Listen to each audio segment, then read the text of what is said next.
Welcome in, everyone. RFK Refugees Podcast. Ted here, John here to break down another thrilling week of DC-related soccer.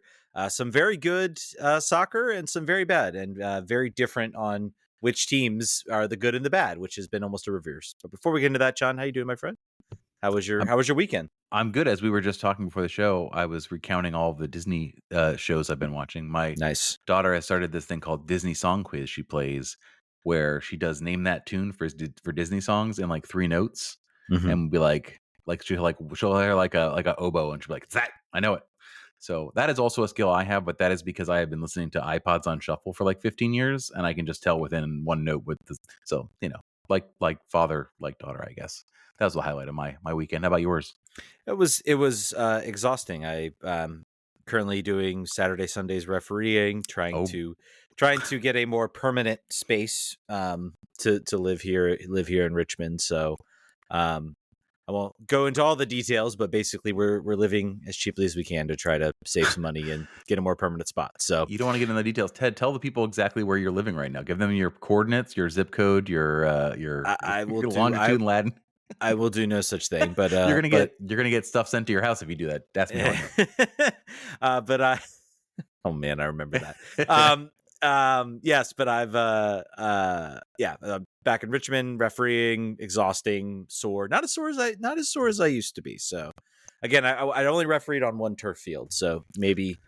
We'll see next week. Next week I've got a tournament, and I know the place I'm refereeing, and it's all turf field. So not as sore as I used to be is not usually the path this goes. Usually that's not how it happens. My shape has been a lot better over the past year. I'll say that much. So that's been good. But I didn't do too much today. It was 4 games, 2 on Saturday, 2 on Sunday. Gave a double yellow red card on the game in an adult league game, so that was fun. Was it DC United you were refereeing? Were you giving out? Was that why you were giving all the yellow cards out? Of course, yeah. Exactly. Anyway, let's get into it. Let's talk DC United. What type of win do we describe this as? A weird, like a odd 2-1 victory, but an important 2-1 victory, and we'll get into the permutations. It really is for me. It's like weird to think about where this team is right now, where they are in the standings. Yes, they are 8th and 9th. Should there be 8 or 9 teams that make the playoffs in MLS? Probably not. We didn't make that rule though. we live in that rule. And it appears that DC now, shockingly, if you had told me this even 3 weeks ago, DC United are in the driver's seat heading into the final week of the season. Don't even need to win. They just need to draw to make the playoffs. Wild times we exist in right now. Wild times. Yeah, I mean, don't listen to our podcast like the last 2 months as far as our sky is falling. Now, listen, there is still an opportunity in 2 weeks to do the most DC United thing here and to just completely drive the car into a ditch and against a team that is just playing for positions and isn't fighting for their life like DC United is. So, keep that in mind. I'm sure most of our listeners will keep that in mind, but it also they have their destiny somewhat in their control, pretty much, and they win and in, they draw and they're in. It is a weird situation. I think you asked me what I would characterize this win as.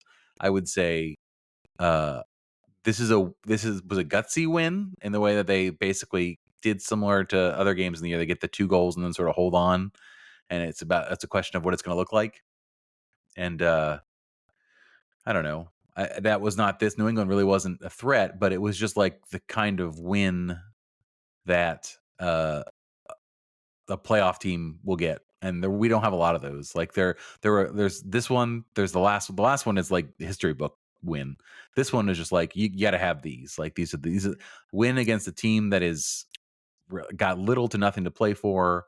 On the road with you're down a center back. Things are just kind of weird. And the pressure's on, and you make it happen. So that's just a gutsy win. The Troy Lesane magic continues to really come into focus here in the last month of the season. And let's see if they can. We'll talk about it, but let's see if they can get one more win, 2 more wins, and win the African Cup. 2 more wins when that whole scenario. We'll talk about, maybe touch a little bit on that in a little bit, in the whole situation going on there. But yeah, I mean, I think.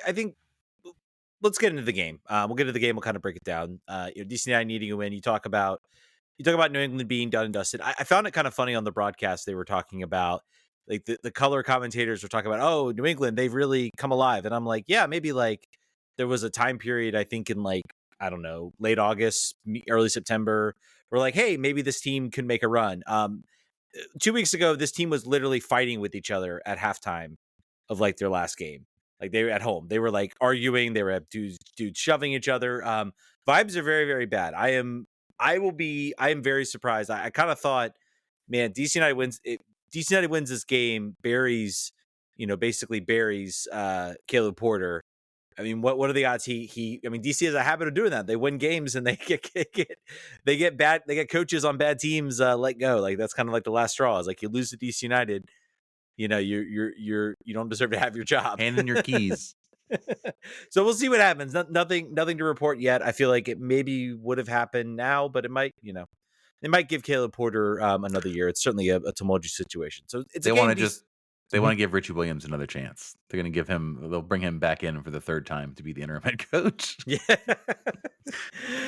Yeah. But it's getting to the game. DC United jumps out really early on in this game. Pedro Santos jumped the route. He was a cornerback and jumping the route. Was it Brandon By? Yeah, who's playing right back, just lazy, just sort of lazy defending with a pass out from Ivicic, and Pedro just gunned the run and then made it look like for all the world it was going to be a cross, it was going to be a play in the middle, and then he just decides, no, screw that, I'm just going to rip this thing near post, and this keeper's going to have that. No one's going to expect this, and no one did. Yeah, it's the nature of the.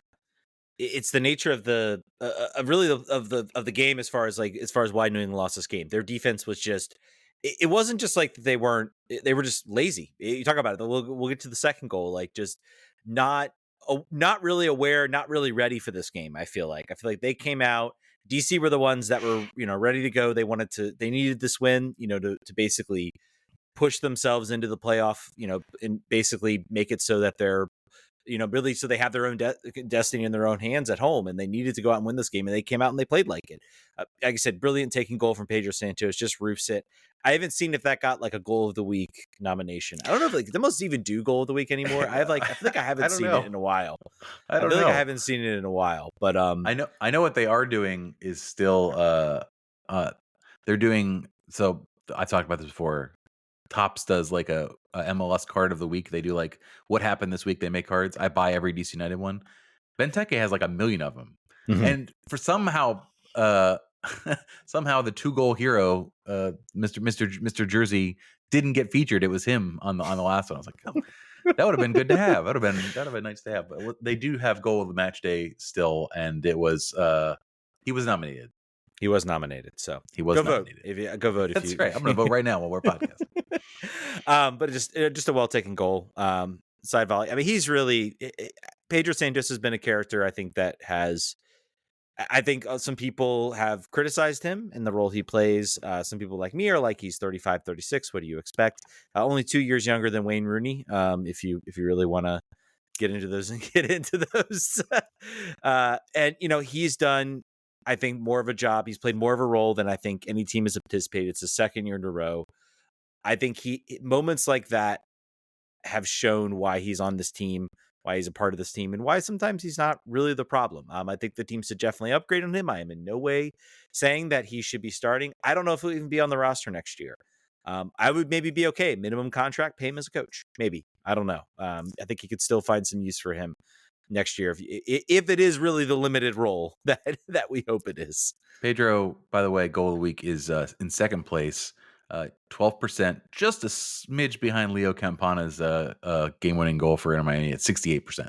So we're not doing so well on the voting apparently. So can you believe it? Inter Miami has a lot of internet fans. I don't think you can believe it. I think every time they're up for goal of the week, they probably win it. Even it's the old Sounders. It's back when the old Sounders used to stuff the box, and now it's them. I guess it makes sense. Yeah. You have some guy, Messi, I hear is pretty good. So I hear that. I hear he may win the MVP, even though he's probably injured.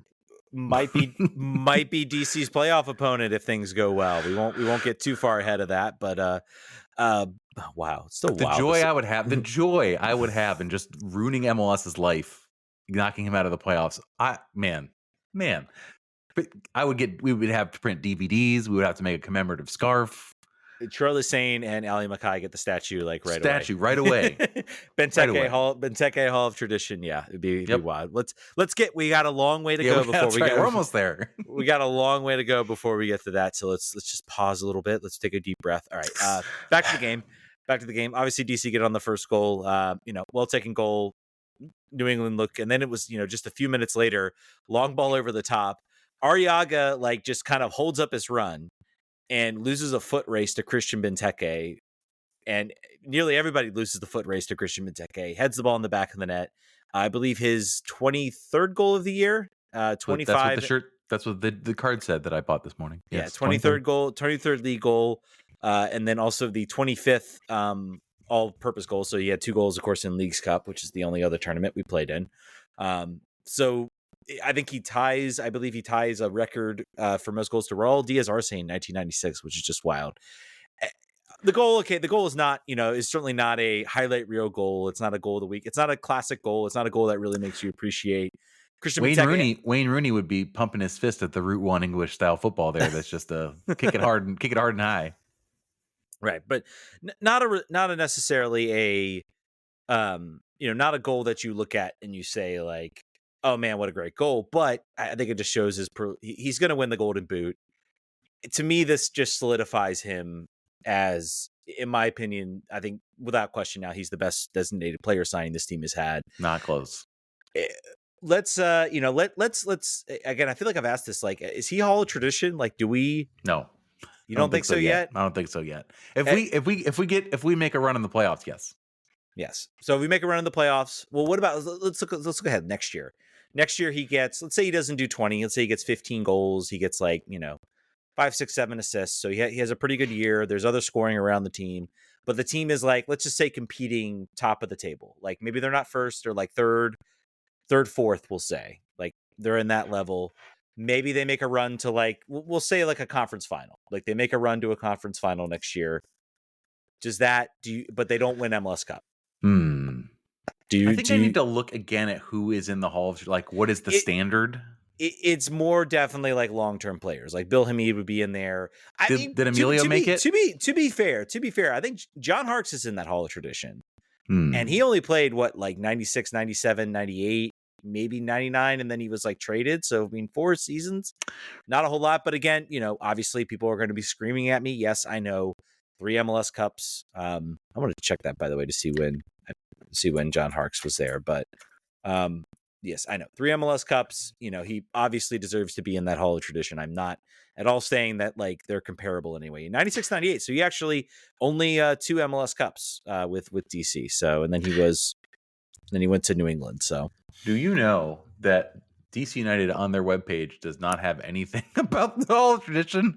From 2011 was the last thing they posted about it. So yeah, cool. It's been a while. Since they've done that. So anyway, I bet back. Why not? It's certainly the player that might have turned the page, right? Yeah, and I think you have to, on a certain sense,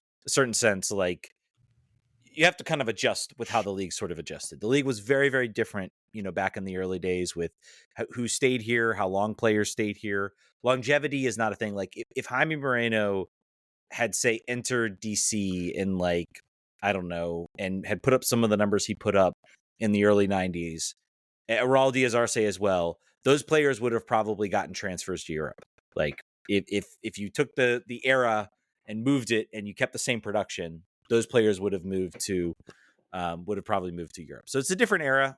It's a different type of player you're signing. So I think he should be under consideration. I think there's some players that should go ahead of him. Bill Hamid, Steve Birnbaum, I think should definitely get there just for longevity's sake. I think Russell Canouse, once he hangs up his cleats, should certainly be on that list as well for how long he played with the team. Those are my 3. Those are my only 3 that I would consider for that. But I will tell you, no Hall of Tradition, but still supporters content creators network is still on the website. So cool. We got that. We're still on the internet. We're still there. All right, but Christian Benteke with the goal. And then from then on, it was kind of and we'll get into sort of the lull, the game set in. I think DC United kind of jumped out to that 2-0 lead. And then it was okay, we don't have to push this game anymore. They kind of sat a little bit. and they sort of just told New England to, take the ball, come try to beat us. And I thought defensively they held up extremely well. It was another game similar to the one against Columbus where they sort of played above themselves defensively. Matty Patola, we'll get into his unfortunate moment, but I think had another just really strong performance. I think he has been of this sort of, last, I'd say 4 or 5 games, seeing him step up the way he has, in a position that people have said is not his strongest position, but has just played so well.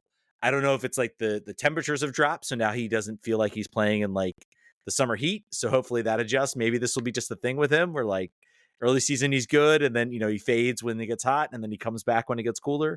But overall, like just another, like I think strong performance from him. Bartlett out there, Herrera again, really New England didn't develop much. Now they were like, I think they were ready to pack it in. The fans had a sign that said, where's the fight? I don't know. Do you have any different perspective on the sort of defensive performance and kind of how everything came? Not really. I will be honest. I was looking at the golf tournament pictures from DC United today, and I was really curious if Jaime Moreno was on there. He was not. He did not attend.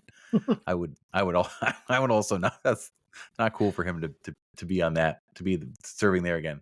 I think defensively, from a DC United, we're talking about DC United perspective, right? Yes.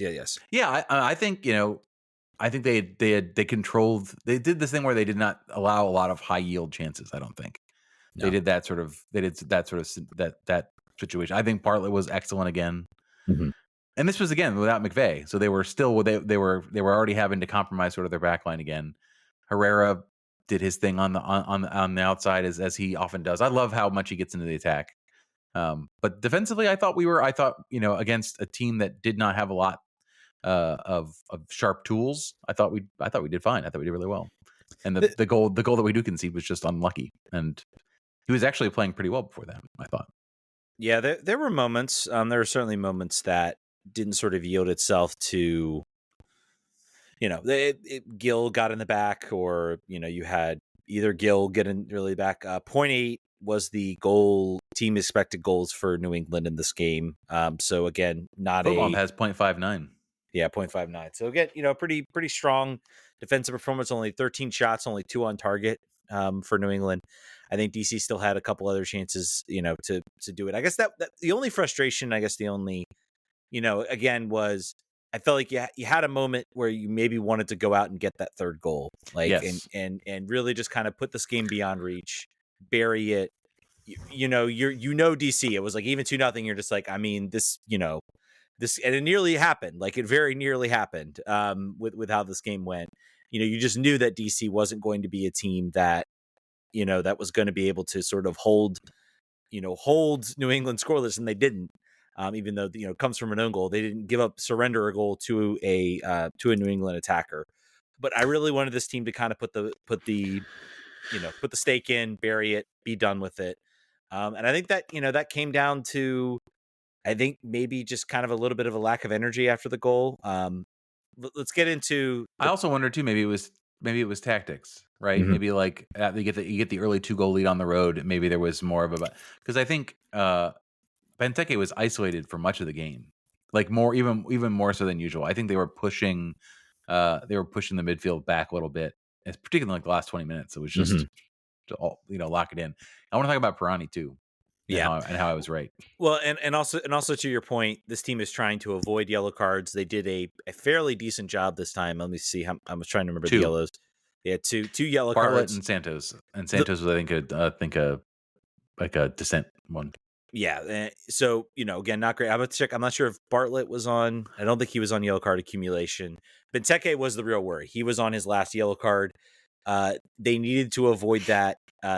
I don't remember the person on Discord. If you're asking the question, well, what happens if he picks up a yellow against Charlotte? It actually won't matter. The yellow cards reset, and they literally say if you pick up a yellow and then you have a game in the playoffs, you are not suspended for that playoff game. So good. Benteke is off the list, and you could tell late in that game he was like jumping, but kind of like half jumping and being like, "Oh, I'm not gonna," I mean, a tie, giving up a tie versus having him missing for that final game would be just a devastating blow. And I think it was worth it. It was worth it for, this team needs to learn how to defend, and they need to learn how to hold leads. And I think this was kind of an important moment.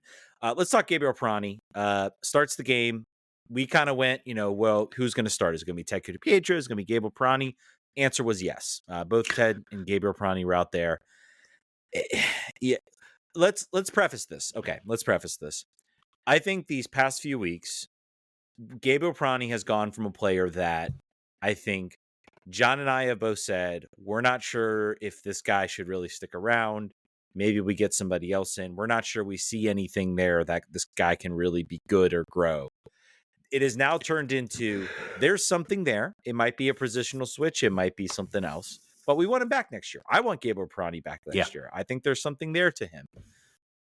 This performance was not good. This was back to the old Pirani, and I think I don't want to steal your thunder, John. This is your one to go. So I'll let you talk. It is. Well, only because this has come up and it explicitly happened as we discussed. Like it was basically like he scored these 2 goals. You got to sort of ride the hot hand, and this has now been even when times are good, I think this pattern has actually happened before. He'll score as a substitute. He'll score late in the game. He'll get brought on to start, and he does not look dangerous against rested, non-tired defenders or against midfield. He does not have the same sharpness. Also, he presses more when he starts. He had like 2 to 3 shots that I think were nowhere close and probably had other opportunities. 3 total shots, none of them on goal.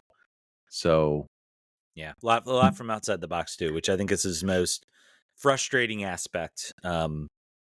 He needs to. The stats are not good. He's doing a better job, I think, in that sort of reserve midfield role, kind of being more of that underlying forward, getting forward. I think he's finding more passes. He's finding more connections out wide. He's doing a better job with that. I won't say this was a completely wasteful performance. He had a couple, I think one good moment, like one good dribble, one good connection a chance with Ted Kudu-Pietro. I thought Ted Kudu-Pietro was still like a much better player than Gabriel Pirani out there. And I think Ted, I don't think had a great game either, but I saw more from Ted on the dribble, being a connector, kind of moving the ball, progressing the ball, getting the ball into space than I saw from Gabriel Pirani. And, there were just decisions that Pirani made where I'm like, buddy, you don't have to take that high challenge shot, maybe sit a moment, think on it. Yes, you're 2-0 up, so maybe you can have a go. You can have a go at the goal. But yeah, so anything else you want to add on his performance? He now almost scored his first goal on a rocket. He looked, I will say this was the first performance I saw out of him, not just out of the past, where I saw, okay, I can see it's starting to come to him a little bit. The game's starting to come from. I wonder if there's a, settle in period. He thinks he's going to start. Oh, I can chill. And then now you've got Matty Patola coming out here playing well and kind of pushing him a little bit. So guys getting kind of pushed, all over the field for starting spots, for roles. I thought he looked better off the bench. Again, he has that shot. If that goal goes in, this game is like a non-contest. And I want to call it, I don't think Jared Stroud had a little bit, probably his roughest game I think I've seen. And I think that's why DC kind of struggled a little bit offensively to really develop. Not a whole lot was coming down that right side. So, but the good news is that we had a recently injured player, David Schnegg, return to the roster, which then can probably change, or the active roster that could potentially change what our backline looks like going forward. So we can go back to the four-man backline potentially. Yes. Yeah. So hopefully, and we'll see, he'll probably, I imagine he will get some minutes in the Africa Cup would be my guess. I don't believe he's probably not going to get called in because of his injury. I want to imagine he gets called into the Austrian national team. I hope not. They better not. I don't think they will. I think, he's on the bench. He clearly isn't ready to play. I'm sure they're in communication as to what his status is. So, I don't think he'll be there. But if you want to be our RFK Refugees correspondent for Africa Cup, please inquire within the DMs. We'll see what we can do. Get you up close and personal. Yeah, I'm just hopeful. No injuries. I think Benteke, everyone who's important, Benteke gets a rest. Everybody gets a rest. Who's playing minutes? Maybe we get some guys in. Maybe I'd be curious to notice the status of guys like Akambone, of Hopkins, guys that have been out for a while. Maybe it's an opportunity to get them minutes, to get them to The where they only can one. maybe. This is it. They've got to figure it out. Get at least 15, 20 minutes in there. I want them to play it like Celtic, where they Mhm. were just like, Benteke, you can watch, you can play in the 5 minutes. Click, you can play 10 minutes. And even that, I would probably say no. I would just say, just week of training, guys. Relax. Take it easy. Yeah. I'm wondering who you know, gets the opportunity here. Like you said, Akambone will probably play. Baji will probably play. Mhm. Canals will definitely play. Yeah. Crockford and Zamudio will play. Tubbs will play. Mhm. Sargis will play. Murrow will play. McVay might play since he was injured. Get some work. Hopkins, Garay. Yeah. Oh, That's one other call from this game. I thought also Morel. Loudon players will come in.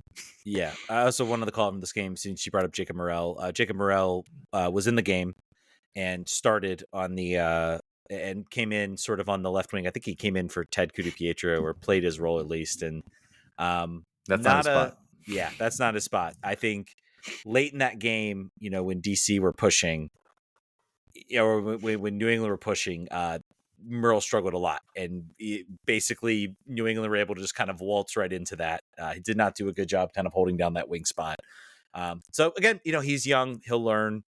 I'm not expecting perfection out of him, from a guy who's basically just played striker as a professional. So, but let's talk about, obviously we haven't talked about the goal, but unfortunate own goal from Adi Petola.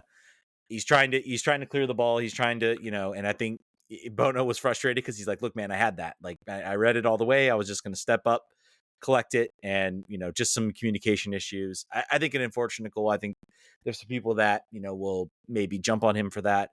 I think it's unfortunate that it kind of overshadows what I thought was, again, another strong game from him. And then, New England kind of woke up, and I saw that goal and I was like, oh goodness, is this where like I keep waiting for these moments where it all unravels. And boy, let me tell y'all, I'm hopeful that things are going to go well in 2 weeks time. But believe me, uh, Decision Day has been a horror show for DC United in multiple ways. Things have almost never gone well for us on Decision Day. I can't remember the last time we had a consequential Decision Day win. I do remember, like, I think the Sada era 2021, like we won on Decision Day, but like it really didn't matter. Then we won against New York City FC like 2-0. So we've had moments, but Decision Day has tended to be a horror show. And last year we didn't even get a Decision Day game because our season basically ended, because we were one of the odd teams out. But yeah, it's been a horror show for us. We got Charlotte coming into town. They have been pretty good this year, kind of like maybe a step above of where we thought sort of the ceiling of our team would be. Again, 1-0 loss in Charlotte last time. We have them at home. We'll see. Anything else you want to close out on the New England game? Maybe we'll talk. Let's talk a little bit. Let's talk some playoffs. Let's talk some permutations on who we want to see. Maybe see DC play. So, just wanted to get any last thoughts you had on the game. Yeah, no, just Charlotte having scored 6 goals in their last 2 games, and over the last 4 games have scored 11 goals. Yeah. So this should not be a 1-1 affair, 1-0 affair. This should be high flying. All right. Let's get into the permutations. Let's get into the match. So obviously, top 7 teams in the East have all been solidified.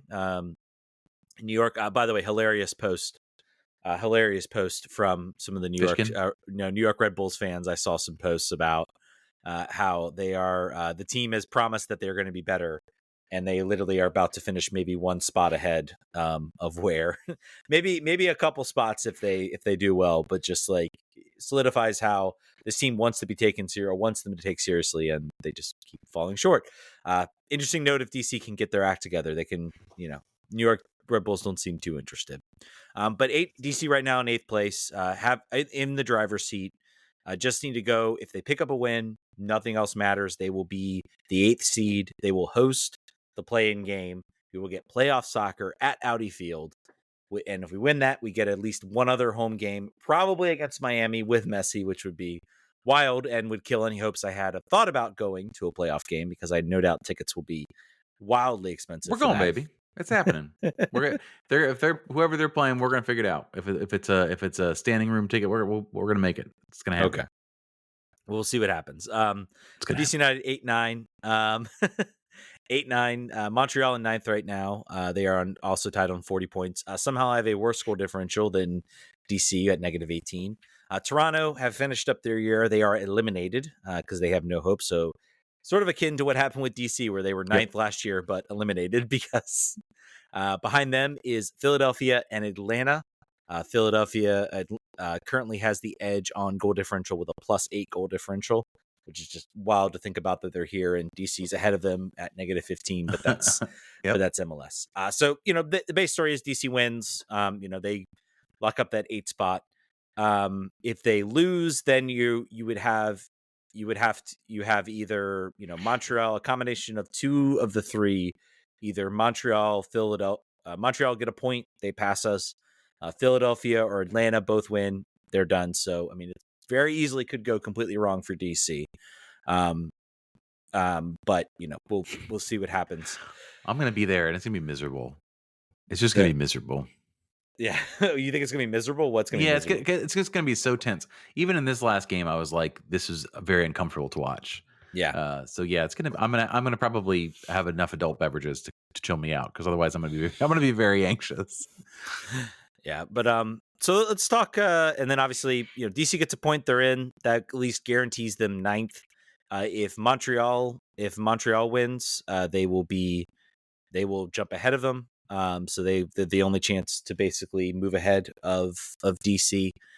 For Philly and Atlanta, if they win and DC gets a draw, they will not pass them. And if Philly loses, so basically, point probably 8th. I think Montreal have New York City FC, which are a pretty good squad. I think I'd rather be playing Charlotte than New York City FC. Of the opponents, so of the possible opponents, let's talk. Obviously, we want the home game. We want the home playoff game. We won't talk about whether one of these teams on the load, but Montreal, Philadelphia, or Atlanta. Which of these three teams do you want to see in the play-in game? Not Philadelphia. Yeah, definitely not. That's the only one I refuse to play. That is the game that I would consider not purchasing a ticket to, because that will certainly crush my dreams. So the options are Montreal, Philly, and Atlanta. Yes. I think that I would most want to play Montreal. I think Montreal and Atlanta are pretty tied to me. Atlanta is pretty soul crushed. Like they're this would be the best time to play them in the playoffs since they originated, since they existed. They're limping into the playoffs with 1 win through 5. Philly has lost 2 in a row, but I don't care. That doesn't matter at all whatsoever. And Montreal has won 3 of their last 4. So, no, thank you.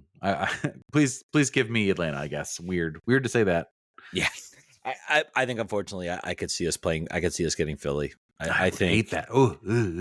I think both Atlanta and Montreal are going to trip up. And I think Philly, I think we'll host. I think we're going to get at least a point out of Charlotte. I think the team's going to be ready to go. I think they are going to be motivated. Obviously for Charlotte, there are some permutations as far as where they can get 5th and play like something like Orlando.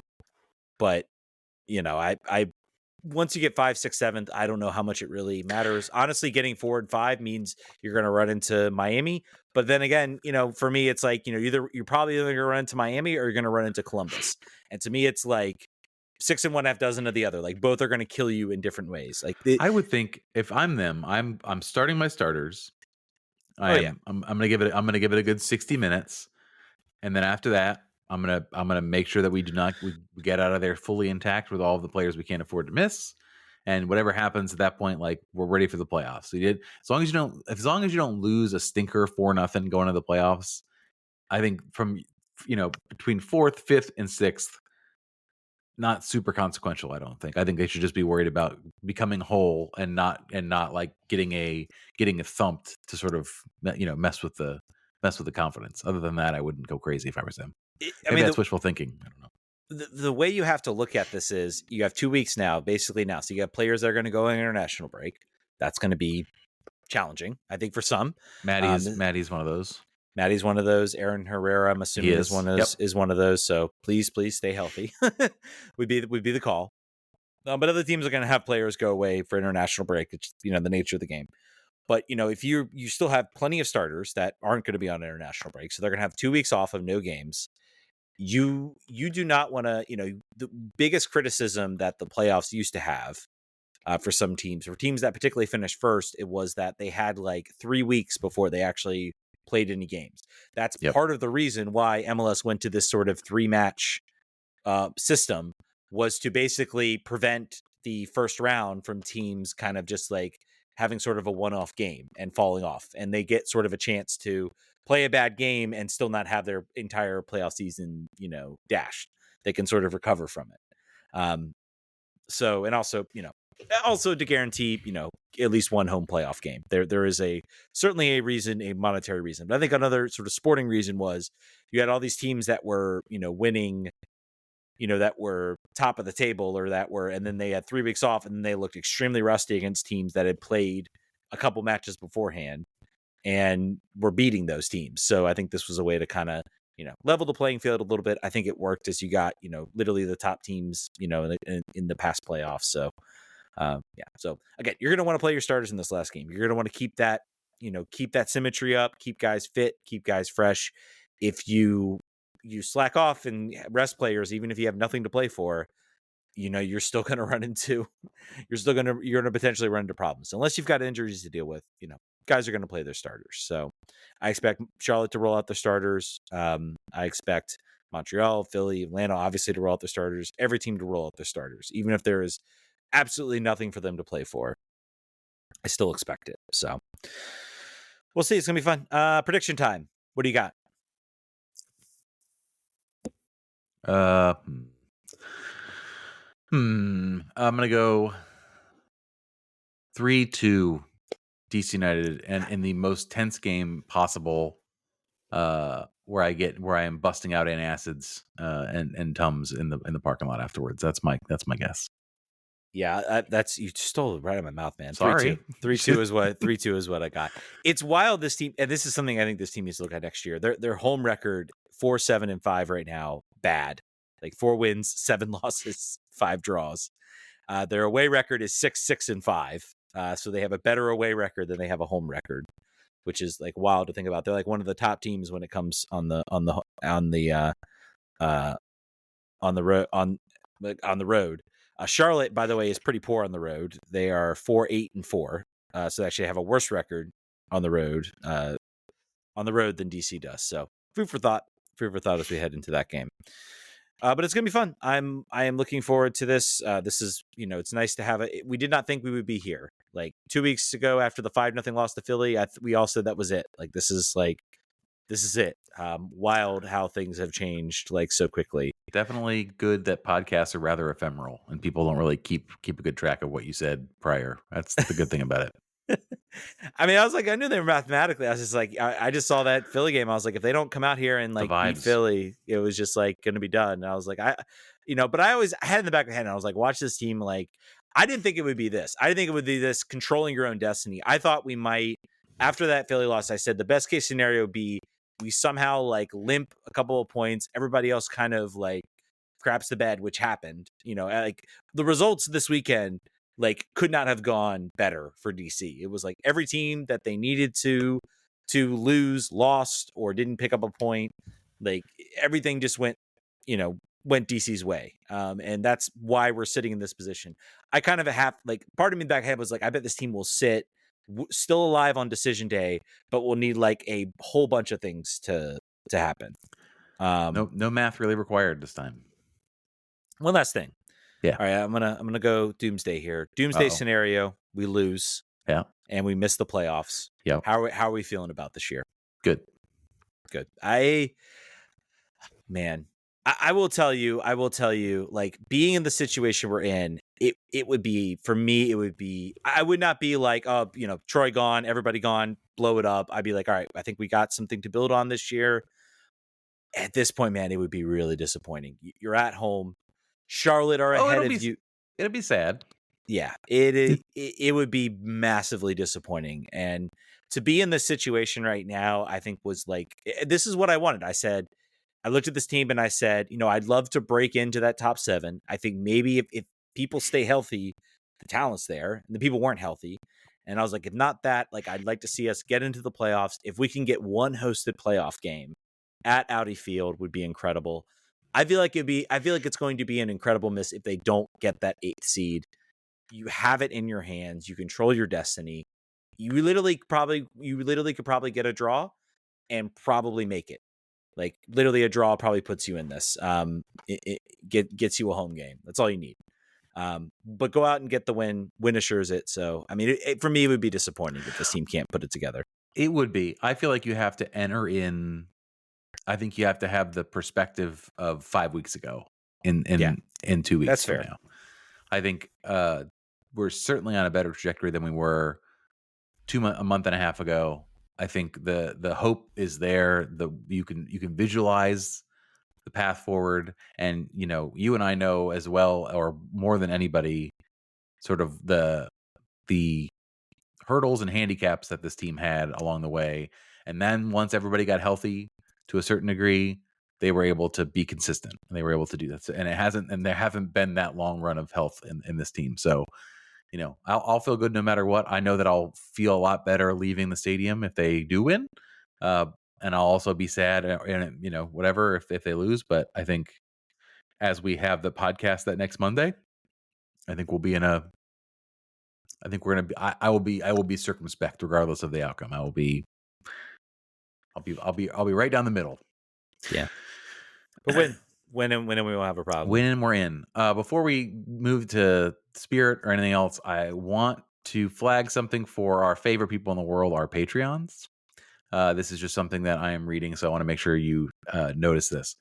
If you subscribe to our Patreon, and if you do, we love you. And if you don't, we'd like to love you more. You are going to be charged more if you sign up to be our patron through the iOS app because of app stores. If you want to support the show and have the money go just to us and not to Apple, because Apple doesn't need any more money, do it on a browser, like a millennial. Get on a computer and not on your phone. Type it in and go it that way. Otherwise, they'll take an extra cut. Have you seen this thing, Ted, where Gen Z make fun of millennials for making big purchases on computers rather than phones? Are you familiar with this? Like this meme that's going on? I'm not familiar with this now. Have you? If I didn't I have to travel all the time for work, so I've gotten very comfortable purchasing on my phone. But like, if you had to purchase, so say right now, we're gonna have a little bit of diversion here. Say you had to purchase tickets to Europe, and they were like $2,000. Would you? And you were home. Would you do it on your phone, or would you go to your computer, the one you're at now, and do it on the computer? What do you think? I would go on my computer because it's a major purchase that you have to like. That's millennial coded. This is a millennial coded thing. Gen Z doesn't care. They do it on their phone and even think about it. I just thought that was so. Be like a millennial and go to patreon.com and sign up there. That's all I'm asking you to do. Thank you for your indulgence. Yeah, be a millennial and be a millennial. Also, most of our listeners are. So also the call out to Apple users who have not updated to iOS 18 and turn on RCS, so you can actually betterly interact with our Android people. Please do that. Don't be a snob. I made my wife do it. I said, download iOS 18. You're going to turn on our RCS. We're going to have better communications. I told my dad, and I'm gonna work on. When I see my mom, I'll update her phone and turn it on for her because she's not. Stop making it seem like my camera is a 30-year-old point and shoot. I don't know if you see what pictures look like on the iOS side from Android. It looks I'm like sure it's bad. Yeah, it's hilarious. Anyway, if you turn on RCS, you should. You should turn it on. Turn it on. I'll have to check if John has it on. I'm gonna go text I think I do. I'm sure that I have friends of all persuasions. So I'm sure we've gotten completely off the rails as is because why would we want to talk about this Spirit game? Yeah, if you really think about it. Why would we want to do this? You know what's wild?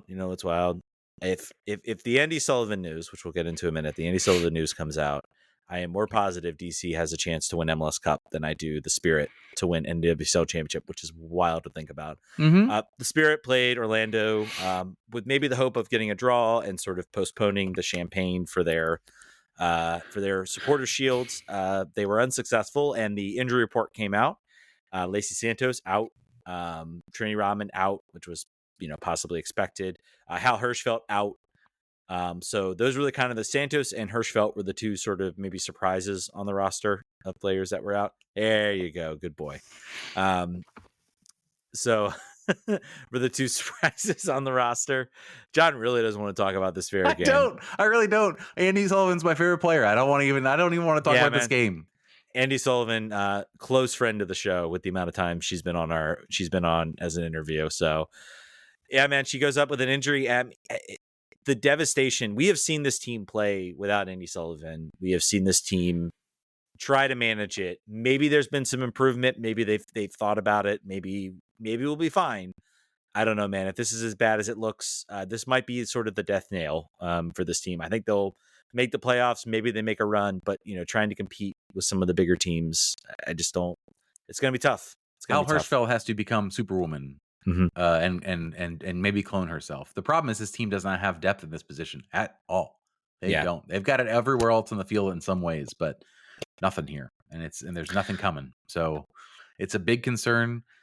We don't know as we're recording here on Monday night. We don't know. I've seen people speculate she's been dealing with meniscus issues throughout the year, so maybe it's just that. Jonah was asked in the press conference. He said, "I don't know, but it looks bad when a player is carted off like that." It is bad typically. So, you got to cross your fingers. You got to hope. It's just, it's not great. What is your solution in your mind if it is bad? What would you do? Do you pay, is it Hirschfeld Mateer? Do you move Mateer back into the defensive midfield spot, even though it's been kind of not great? She's looked much better as sort of that right-sided player. I think there's an argument maybe bring on an extra attacker. I don't know. Up top, move Lacey Santos deeper in the field. That's an idea I have. Maybe that could work. I don't know. It just feels they really just don't. They don't have a good answer. Like Andi Sullivan. Trini Rodman's the best player on this team. Andi Sullivan is like the most irreplaceable player when you talk about it. So. Mark Krikorian needs to spend money and time figuring out what that looks like. What does next year look like? Because right now they want to pair two midfielders that are both basically serving as eights. They're both linking, and Lacey Santos cannot be pushed further back because without a healthy Trinity Rodman and without a Croy, they have trouble generating any chances up the middle.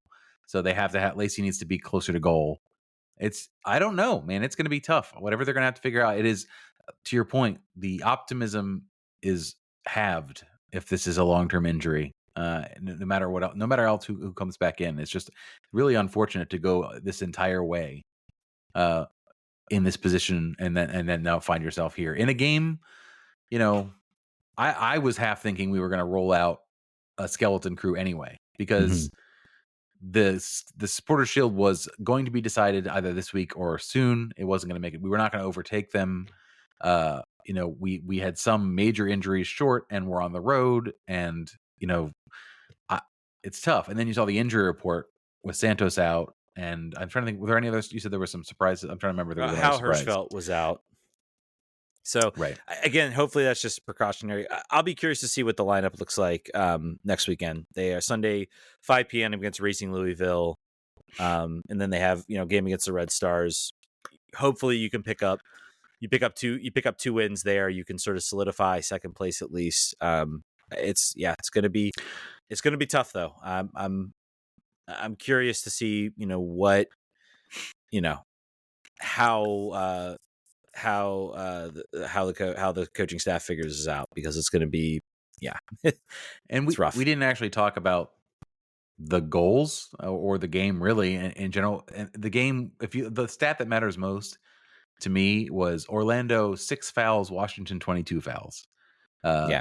They knew going in that this was going to be a hack-a-shack type of situation, and for quite some time, for 57 minutes, it wasn't pretty, but it was working until the penalty was on Mickey Owen too. Correct, I think it was, and then she has an own goal 20 minutes later. So rough night for her, but they didn't. It's tough, right? I think the Seb Hines had basically been frustrated about saying like he didn't know what he was going to expect the way the Spirit were going to play, which the analysis was like, because no one plays their own game against Orlando, they all try to game plan Orlando and try different stuff. And the game plan here is transparent. We don't have our horses, so we are going to muck things up. We're going to kick your best players. We're going to keep Marta. We're going to keep Barbara Bond out of this game. We're going to try to do our best to make this ugly and maybe get out of here with a draw and be happy about it. But offensively, I did not see the spark was not there for this game. Orlando's a good team. Not really surprised, but they were pretty unfortunate. They had one good opportunity I saw was kind of a really nice save from Morehouse, the keeper. So they had moments. They had moments where maybe they could have gotten a goal, gotten some momentum, and maybe pulled something out of this game. But I mean, overall, it was just. I mean, you have 10 shots, 4 on target. I haven't seen any sort of XG. It's a lot harder to find the XG stuff. It shouldn't be, but it is. It probably wasn't.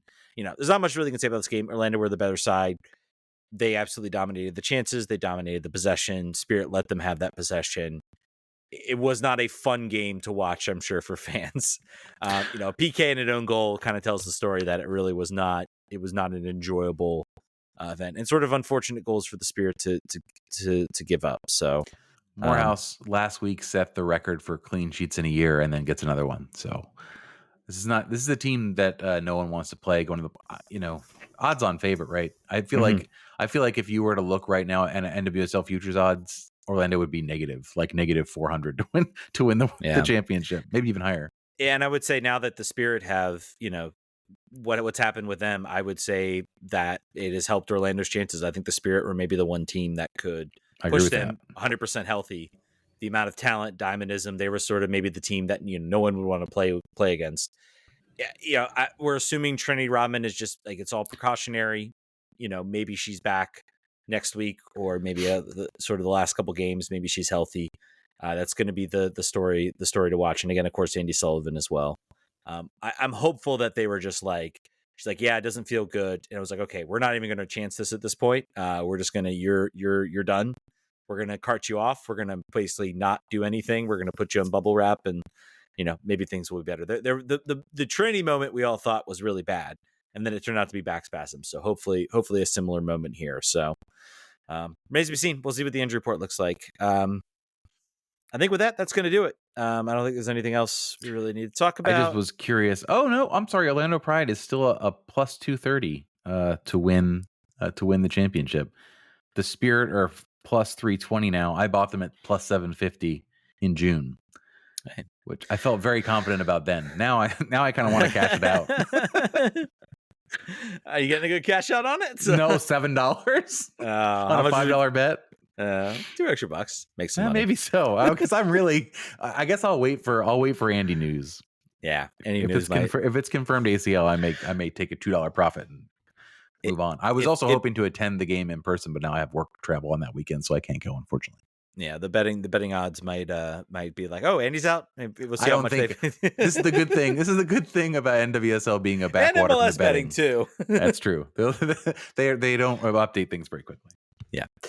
All right, folks, that's going to do it. Thank you guys so much for listening. We're back on our Monday, and hey, we had a mostly good show without any technical issues. We did have to reduce the quality. I think we had a very good show, Ted. I think we had some really good diversions and digressions. I think it was good. Mostly, I'm talking technically. Everything held up, which is good. All right, folks, we'll talk to you later next Monday. Vamos.